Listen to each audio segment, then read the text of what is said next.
Alors tu vas me dire, ok, j'ai besoin d'un portfolio, donc je vais sur Dribbble ou Behance, je poste des captures d'écran de mes projets et c'est bon, j'ai mon portfolio, c'est bon, c'est fait.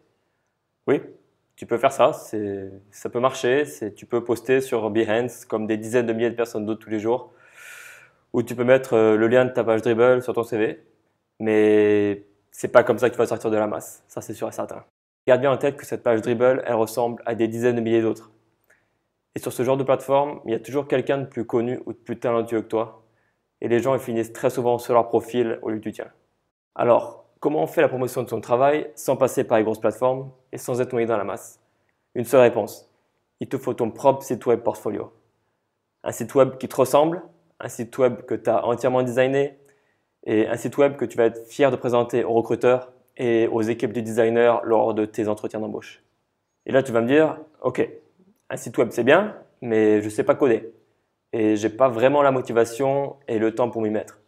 Et bien tu sais quoi, en 2017, il n'y a plus besoin de savoir coder manuellement pour créer un site web qui envoie vraiment du lourd.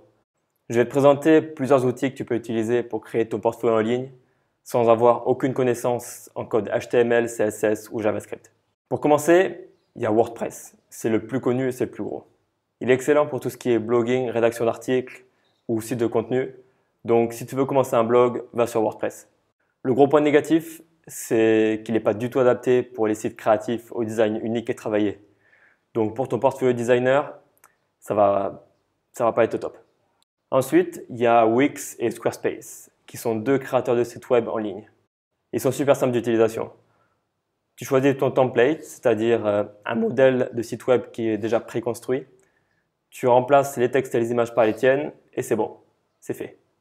Tu peux aussi rajouter des éléments en les choisissant dans une sorte de bibliothèque. Tu sélectionnes celui dont tu as besoin et tu le déposes sur la page là où tu veux. J'ai commencé personnellement sur Wix, puis j'ai essayé Squarespace, mais j'ai toujours été extrêmement frustré par les limitations de personnalisation. C'est-à-dire, je voulais qu'un bouton soit de telle ou telle forme ou que telle ou telle animation se lance en fonction de l'action de mes visiteurs sur mon site. Eh ben non, c'est pas possible. Les éléments que tu peux utiliser, c'est ceux qui sont là, dans la bibliothèque, et c'est tout. S'ils n'ont pas le bouton que tu veux, ou s'ils n'ont pas la forme ou la couleur que tu souhaites, eh bien tant pis pour toi. Et en plus, spécialement sur Squarespace, cette bibliothèque d'éléments, elle varie en fonction du template que tu as choisi au départ. C'est-à-dire que certains éléments vont être disponibles ou non, en fonction du modèle que tu as choisi. Donc ça limite vraiment la création, et c'est vraiment embêtant. En gros, il n'y a pas moyen de faire quelque chose un minimum personnalisé sur Wix ou Squarespace. Et puis un jour, j'ai découvert Webflow. Et là, j'ai vraiment commencé à me faire plaisir.